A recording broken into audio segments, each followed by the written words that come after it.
So Stefan Thomas is the author of the best-selling book called Business Networking for Dummies. So I think absolutely everybody that is signed up for the SBV should be in this session today or definitely watch the replay. And he's also an international keynote speaker. And again, I have the privilege of bringing him to the stage. He's going to tell you more about himself. Stefan, we're going to come and bring you to the stage right now. Say hi to everybody. Let's see. Here we go.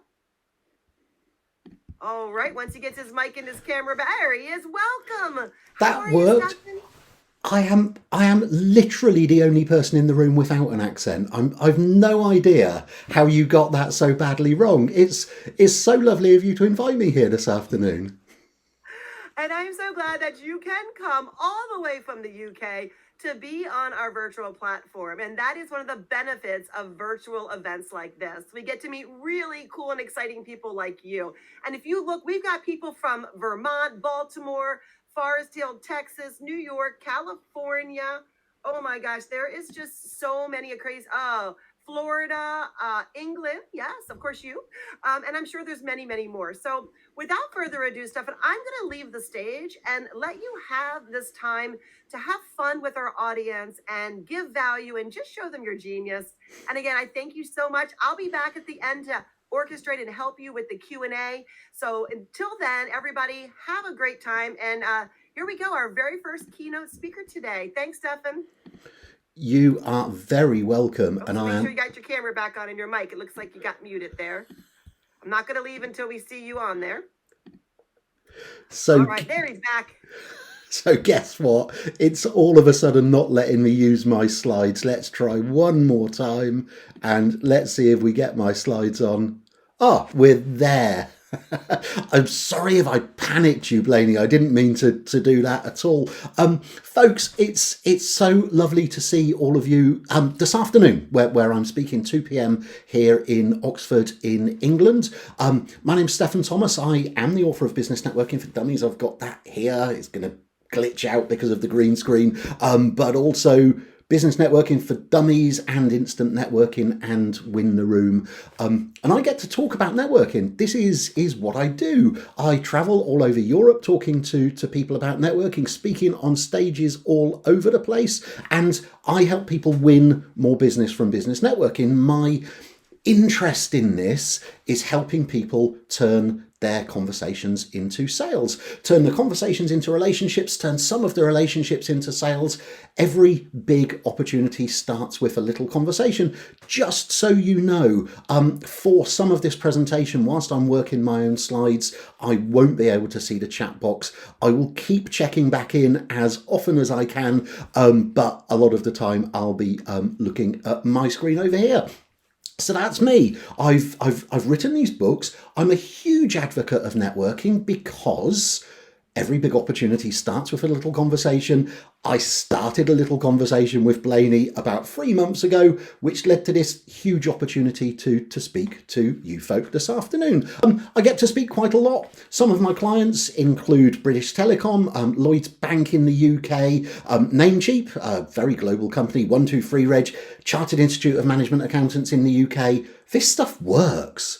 Networking just works if you do it right. I've managed to win, as well as the big companies that I work with. I currently work with about 400 small businesses in the UK, in Australia, in South Africa, and so on. This stuff works. I join up my real life networking, my LinkedIn, my virtual networking as well. This is actually what I do. If you've got any questions throughout, do put them in the Q&A. I'll keep checking. We'll come back to the Q&A at the end. We've got plenty of time to do so.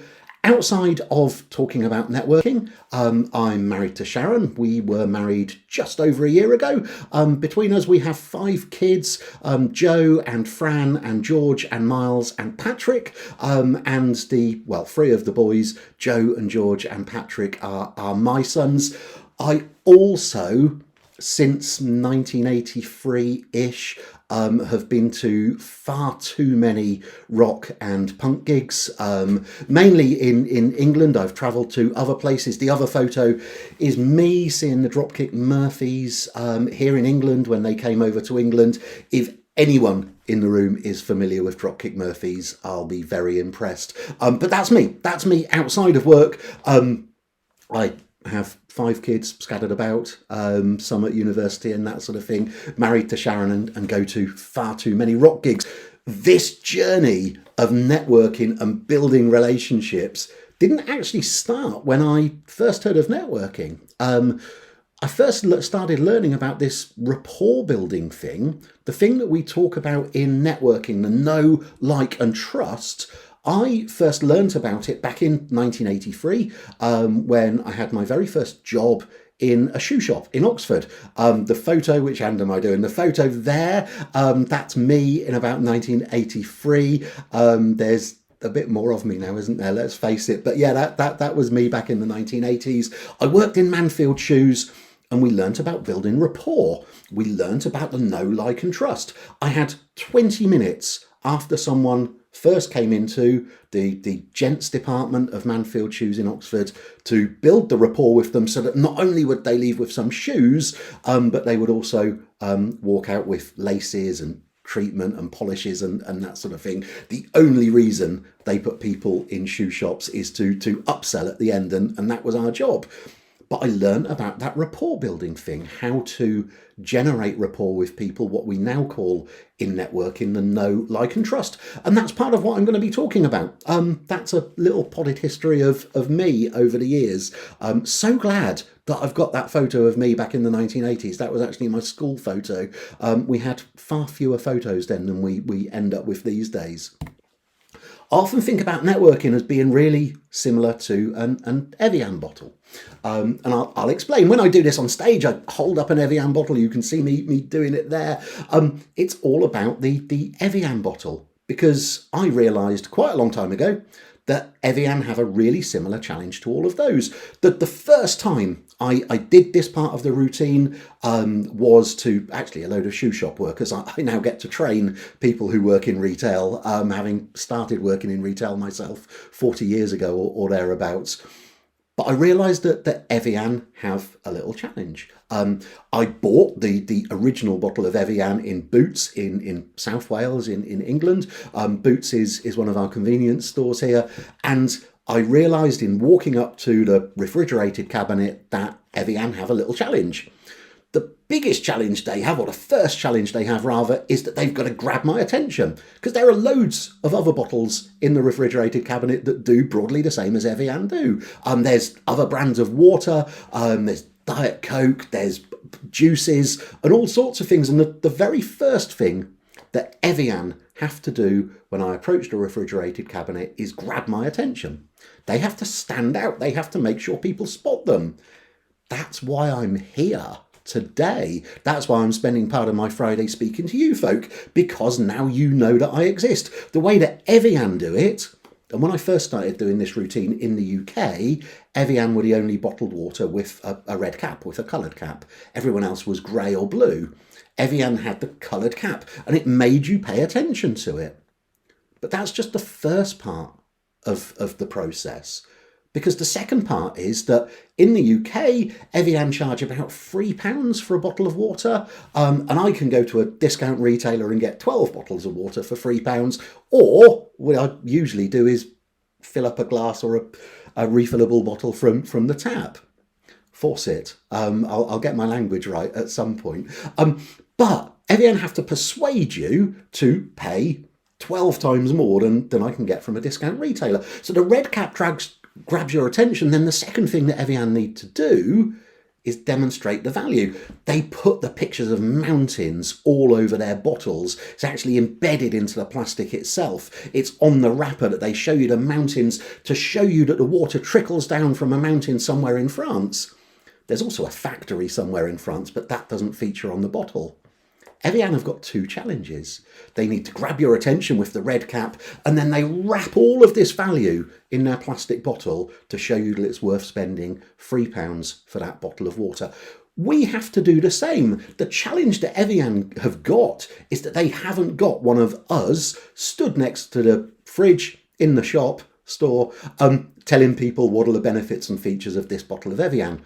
And we've got the flip challenge. We've got us. When we show up at networking, we've got ourselves. We've got to be able to demonstrate the value to people. We've got to get people's attention and then show people the value in working with us.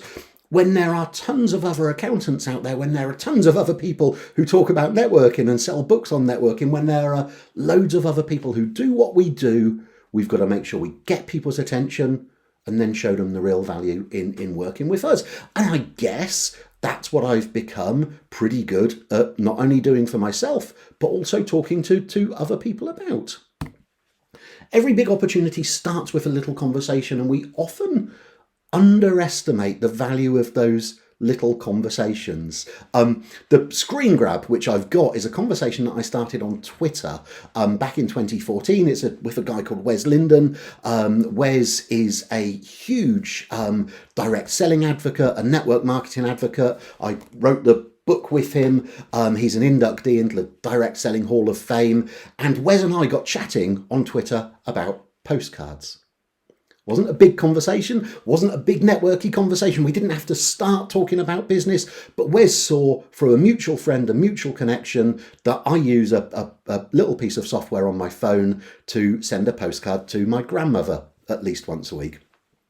Absolutely true story. My grandmother, the wonderful Tetty, is very much still with us. She doesn't do social media. I'm 52, so you can do the maths on that one. Tetty doesn't do social media, so I take a photo on my phone a couple of times a week and send her a postcard of wherever I'm working, what we're doing, and so on.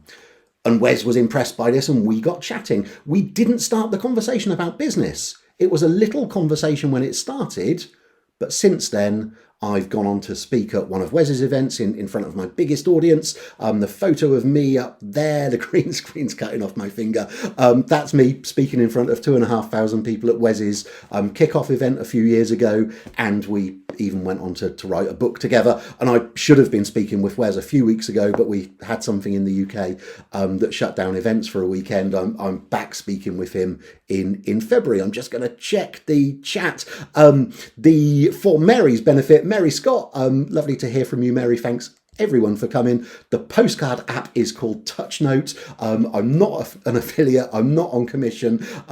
Pretty sure it's worldwide, but I use an app called TouchNote to send postcards and cards to people. I'll keep checking the chat every so often. The little conversations can lead somewhere. Very often when we go networking, we think we have to strategize. We think we have to start the conversations with a networky, businessy type conversation.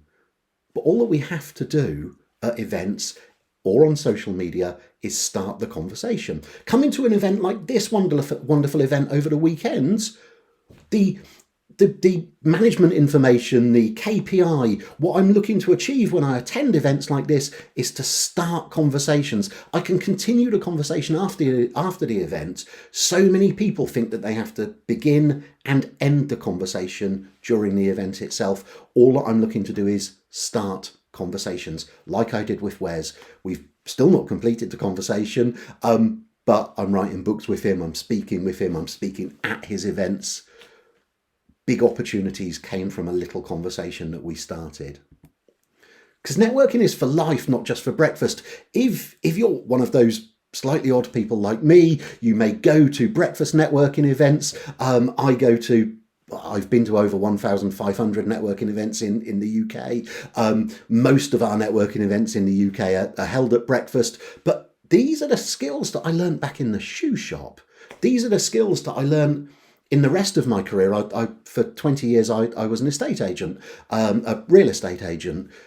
These skills are for life, not just for breakfast. These skills of starting conversations and then continuing the conversations are really so very important. Something that Blaney and the team here have done is that when the pandemic happened, of course, we couldn't go real life networking anymore, but we can do virtual networking. And hasn't this changed our world? I'm speaking to you here from Oxford in the UK, where it's raining, as I understand it is in Maryland as well. It really is raining here. But this has opened up the world for us. I've got a couple of tips on virtual networking, which I'm going to share with you very quickly. The first one is, if you go to networking events where you speak to the audience, where you do a 60 or 40 seconds, please remember to talk to the little camera up in the corner. I'll explain why. If I was speaking to you folk in real life at a real life event, I would be maintaining eye contact with people around the room. I'd be looking around the room. Quite often at Zoom events and Teams events and so on, we can see people's faces on the screen in front of us. If you look at their faces, I'm going to look down at my screen now, it looks to you like I'm not maintaining eye contact with you. At least when you're speaking, I'm speaking to the camera now. So that when you're looking at the screen, it looks like I've got eye contact with you. And even though we know that's false, we still feel better about the person talking to us having eye contact than we do if they're constantly looking away or looking down at their screen. So if you go to virtual networking events, remember to talk to the little camera wherever the little camera is. The second thing about virtual networking events, I'm just flipping back to the chat here as well. If you have stuff that you can put in the chat box after your 40 seconds or after your 60 seconds, however your networking events do it, have it written, typed out, ready to go, so you can just copy and paste it into the chat box afterwards. By the way, I was 52 years old before I learned that if you have several Apple devices, you can type something on one, copy it on one, and then paste it on another Apple device. It magically flies through the air. I didn't know that, and now I do. So talk to the camera, and if you have stuff to put in the chat box, have it written ready to go, so that you're not immediately after your 60 seconds, furiously typing away with the stuff that you want to put into the chat box as well. Virtual networking has changed our world. Zoom existed, and don't we all wish we'd bought shares in Zoom before the pandemic, but Zoom existed. But we've all really adopted Zoom and Teams and Google Meet and AirMeet and all of these other opportunities that we have along the way. One of the ways that I join up my networking, so I go to a ton of real life networking events, start conversations with people. I go to a ton of virtual events, just like this one, start conversations with people, and I spend a load of time on LinkedIn. I'm going to talk about what I post on LinkedIn in a second, and you're very welcome to connect with me on LinkedIn. Please do. I've got my QR code at the end of this presentation. But the way that I use LinkedIn is slightly different to other people. You see, I treat every post on LinkedIn as a mini networking event that I'm invited to. I actively go and look for other people who are talking about networking, other people who are talking about conferences, because that's where I get paid to speak, other people who are talking about stuff that I'm interested in as well, and I comment. I look for people that I've not met who are talking about subjects that I'm interested in, and I go and comment on their post. I also find people that I've met, that I've connected with, and I comment on their posts as well. Let me explain why. A couple of reasons. Firstly, if I post something, I'm reliant on the LinkedIn algorithm. I'm reliant on you looking at your LinkedIn that hour or that day or whatever it happens to be. I'm reliant on all sorts of things. If I comment on your post, you're going to spot that I've commented. If I post, you might see that I've posted. If I comment on your post, you are going to spot that I've commented. The other thing was, and the other reason that I've used this so successfully, and the way that I've used it so successfully, I met a guy called Paul McCluskey. At the time, Paul was head of professional practices at Lloyds Bank in England and Scotland. And we met at a networking event, and he said, "Oh, look, you've just spoken at the event. Next year, I've got to organise our sales conference. Come the time, remind me to get in touch with you, and I'll see about you speaking at the event." I connected with Paul on LinkedIn after I'd met him. For 18 months after meeting him, I commented on all his posts on LinkedIn. When Paul came round to organising the conference, that's what I get paid to do, speaking at conferences, he said, "Well, I couldn't ignore you, could I? Every time I went on LinkedIn, you were up there in my notifications. Stefan Thomas has commented, Stefan Thomas has liked one of your posts," without constantly coming at me and saying, "Are you ready yet, Paul?" Which, I might have got fed up with that in the end. Without constantly coming and selling to me, you were subtly reminding me that you existed. I couldn't ignore you, could I? Just think about that for a second. People might absolutely love what you're selling. They just don't need it today. Part of our job is to be in their face, in their field of vision when they do. I use LinkedIn, I use Instagram, I use Facebook, I use social media. I've been a big advocate of social media as part of our networking since about 2008. And the best book that was ever written about using social media was written in 1938 by a guy called Dale Carnegie. The book's called How to Win Friends and Influence People. I've actually got it somewhere here. Yeah, look, this is my copy that I bought in 1989. I was running a book club for my network a week or so ago. Dale Carnegie says in his book that you'll win more friends in 2 months by becoming interested in them than you will in 2 years by trying to get other people interested in you. And what most of us do at networking events is we talk about ourselves. What most of us do on LinkedIn and other places is we post and expect other people to see it. Going out there and being genuinely interested in other people, commenting on their posts, has a really positive effect. People spot it, and some of those people want to reciprocate. Some of those people want to come back and look at you. Rudyard Kipling said the same thing in a slightly different way. Rudyard Kipling said that when talking to people, I keep 6 honest serving men. They taught me all I knew. Their names are what and why and when and how and where and who. Rudyard Kipling was great at asking people about themselves rather than telling people all about him. Being interested in other people, being genuinely interested, absolutely rocks. It's a great way to start a conversation. It's a great way to start that little conversation, which you can then continue after a networking event. Because something happens. When you meet people, when you connect with people on LinkedIn, when you go out and show interest in them, a load of those people come back and pay interest in you. And when people are looking at you, the question which you need to ask yourself is, what are you giving them to look at? Google have talked about the 0 moment of truth. The 0 moment of truth, the TripAdvisor moment, the Google reviews moment, when you decide whether you're going in a restaurant based on what other people have said about it. When you decide where to book your hotel for your holiday next year based on what other people have said about it. Based on what you see online, people are checking you out online. So the question is, what are you doing? What are you giving people to look at before they even pick up the phone to speak to you? If you put all of this effort into being interested in other people, some of them will check you out, and it's up to you to put out there what you want people to see about you. One of the things that I do, I post a load of business content, but when people come back and look at me online, one of the things that I do is also post personal content. I talk about my own stuff. This is Sharon and me at Whitney Music Festival. Sharon's my wife. We happen to be captured by the official photographer. I live in a small town called Whitney, 15 miles away from Oxford. We have a free music festival every year. I get very excited about it because they always have bands from the 90s that used to be famous and happened to be the Inspiral Carpets, which no one else will ever have heard of, but they were big over here in the 1990s and they were appearing in my little town. So I got down the front to see them. I posted on LinkedIn about my love of live music. I can't remember the numbers on here, but at the time of taking this screen grab, there were about 4,000 impressions, loads of comments on that. But why does that matter? It matters because when I was asked to speak by the Chartered Institute of Management Accountants, when I arrived, and it was the day of their conference, and I asked them, why did you choose me? They said, because we felt like we already knew you. We were recommended a ton of names. When we went to check you out online, not only was there video of you speaking at events, so we knew that you could do what we wanted to pay you to do, but we found that there was all of this other stuff. There was you just talking to your phone camera, talking about networking. There was the personal stuff about you. We felt like we already knew you.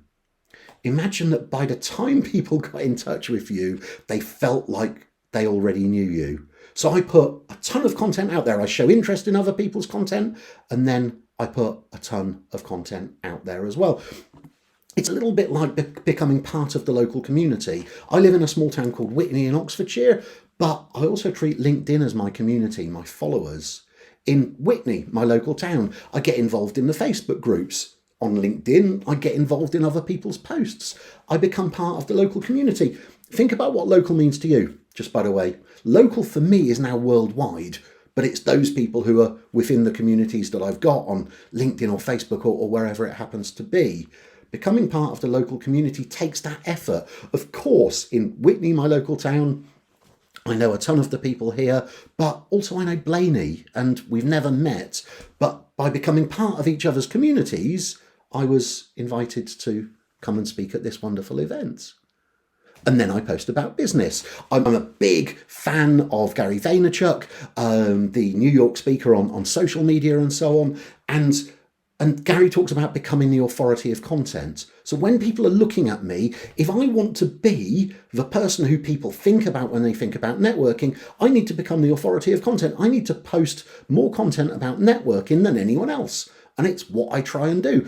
For those of you who are BNI members, Dr. Ivan Meisner has, I think, 37 books on networking. I've got 3. So I've got a little bit of catching up to do, but I'm getting there. And Ivan Meisner actually endorsed my last book, which was quite a coup for me. Becoming the authority of content, talking about your thing. So I put a load of networking advice out there all the time.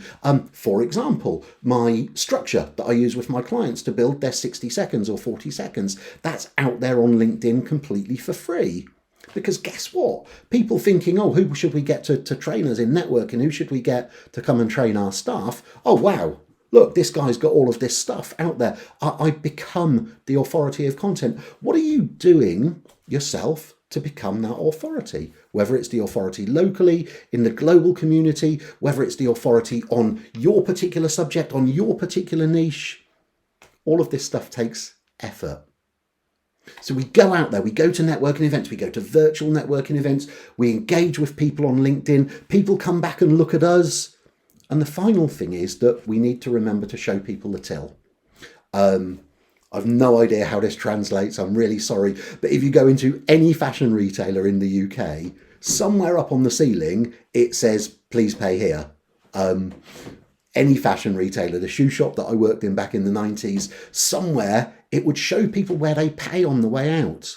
So having done all of this stuff, are you making sure to show people where the till is? Are you making sure to show people how they check out? Are you making sure that if you know that someone who's been following you, someone who's been engaging with you, if you know that they'd be interested in your services, have you reached out to them to tell them exactly that? I do a ton of that. I do a ton of getting in touch with people and saying, hey, Steve, hey, whoever it happens to be, just choosing names at random, sorry. Look, notice you were really interested in the 40-second template that I put out there. You commented on it.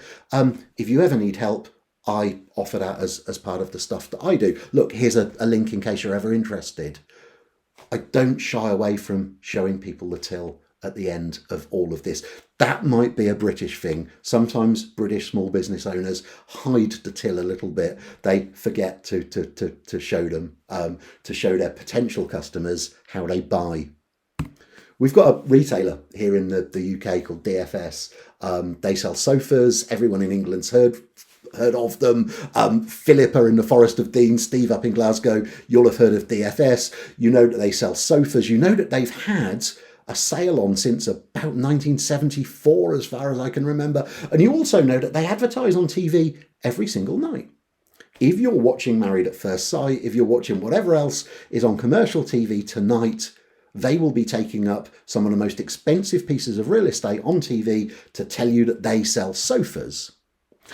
And why are they doing that? Because everyone in the UK knows that they sell sofas and they've got a sale on. And it goes back to what I said earlier. The one thing that DFS don't know about you is when you're suddenly going to realise that you've got the whole family coming around for Christmas and you need more sofa bed space. DFS don't know that moment that you're going to realise, look, this sofa just isn't going to take another clean. We need to buy a new one.